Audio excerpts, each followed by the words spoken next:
तो फ्रेंड्स, तो आज हम बात करेंगे रोम के बारे में कि रोम क्या होती है और ये कैसे काम करती है और इसका इस्तेमाल कब और कहाँ किया जाता है। तो बहुत से लोगों को पता होगा कि जो हमारा भगवान ने हमारा दिमाग बनाया, मस्तिष्क बनाया है, उसमें हम कुछ यादें, लम्हे को सेव कर लेते हैं, ओके?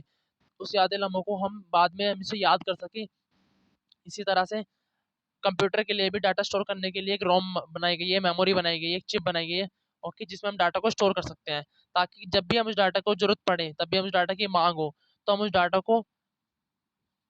डाटा को यूज़ कर सकें, वो डाटा हम तक पहुँच सके। वैसे तो कंप्यूटर में बहुत टाइप की मेमोरीज़ होती है, पर अगर आज आज हम बात करें सिर्फ़ रोम के बारे में, ओके? रोम कितने टाइप की होती है, ओके? आज हम ये देखेंगे। लेकिन आज हम रोम के बारे में बात करेंगे, यह रोम क्या है, ओके? और इसके कार्य क्या है? ये कितने प्रकार की होती है रोम? रोम की जो फुल फॉर्म है वो है रीड ओनली मेमोरी, ओके? जो डाटा को रीड करने का काम करती है, ये चिप के लिए, ये चिप के रूप में कंप्यूटर के मदरबोर्ड में होती है, मदरबोर्ड में लगाई जाती है, जो डाटा को परमानेंट स्टोर करती है। ये नॉन वॉलेटाइल मेमोरी होती है, जिससे कंप्यूटर पावर सप्लाई बंद हो जाती है। अगर कंप्यूटर की पावर सप्लाई बंद हो जाएगी, तो ये डाटा को सेव रखती है अपने अंदर, ओके?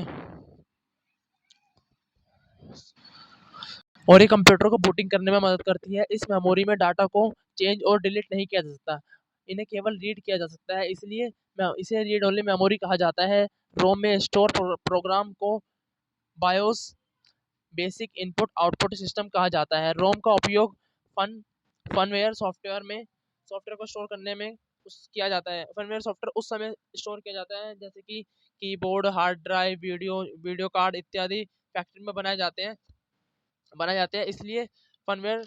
सॉफ्टवेयर इसलिए सॉफ्टवेयर को हार्डवेयर को चलाने वाला सॉफ्टवेयर कहते हैं। फनवेयर सॉफ्टवेयर को हार्डवेयर को चलाने वाला सॉफ्टवेयर कहा जाता है, ओके? एंड यही फनवेयर सॉफ्टवेयर रोम में डाटा को कम्युनिकेट करने के काम में आता है, ओके? ये जो फनवेयर सॉफ्टवेयर है, ये जब से इंस्टॉल करते हैं अपनी रोम में इंस्टॉल किया जाता है, स्टोर किया जाता है, तो जिस डिवाइस में होती है इंस्ट्रक्शंस को उससे कम्युनिकेट करता है, जो इंस्ट्रक्शंस देते हैं उसको कम्युनिकेट करने का काम करता है, ओके? लाइक आजकल जो रोम का उपयोग हम बहुत सारी चीज़ों में कर रहे हैं, जैसे कि टीवी हो गया, washing machine and video games और डिजिटल वॉच इत्यादि, ओके? बहुत सारी चीज़ों में हम रोम का इस्तेमाल करते हैं आज। एंड रोम के अलावा भी हम कंप्यूटर में एक एक और मेमोरी जिसका हम इस्तेमाल करते हैं, उसे बोलते हैं रैम।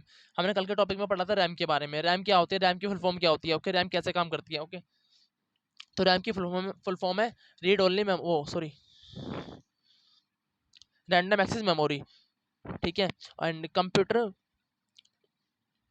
की ये कंप्यूटर की टेम्परेरी मेमोरी होती है। अगर कंप्यूटर शट डाउन हो गया, जो इस मेमोरी पे जो काम हो रहा होगा, जो करंट में इस मेमोरी पे काम कर रहे होंगे, वो काम हमारा डिलीट हो जाएगा, वो काम हमारा रिमूव हो जाएगा, ओके?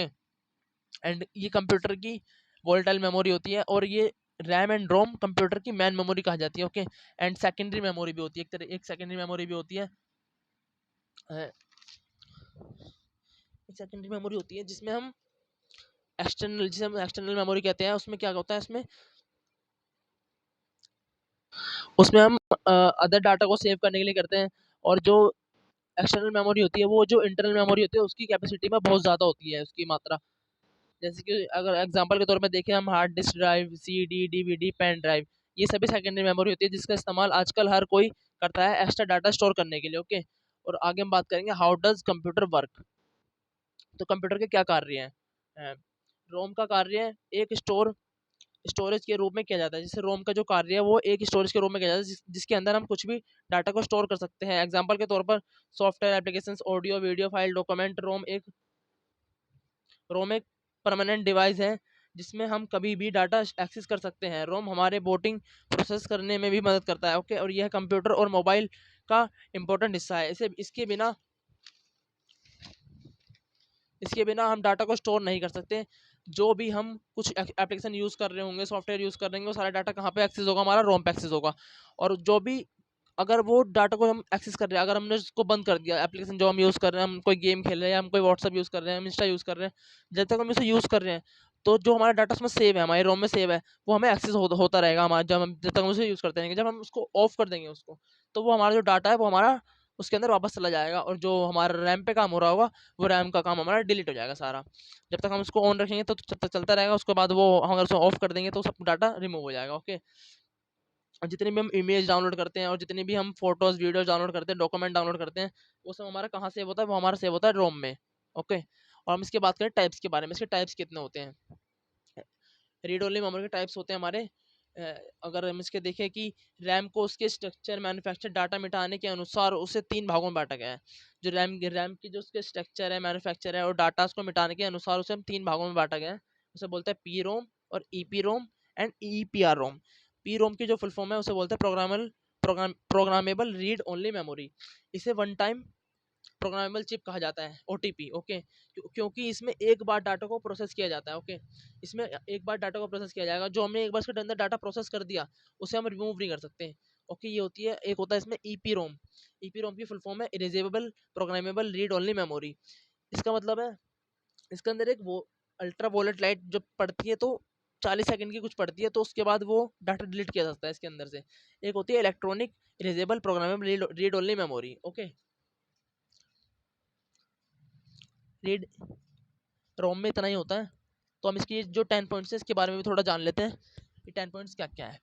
हाँ, ROM stands for read only memory which is type of computer memory that storage data and instructions that can only be read and not modify.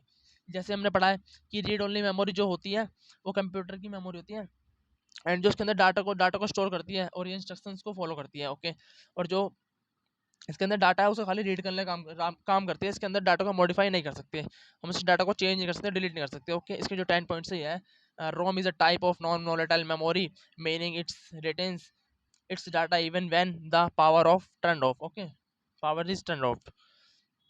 ये नॉन वोलेटाइल मेमोरी, अगर हम पावर को turn off भी कर देंगे तो उसके अंदर डाटा सेव रहेगा।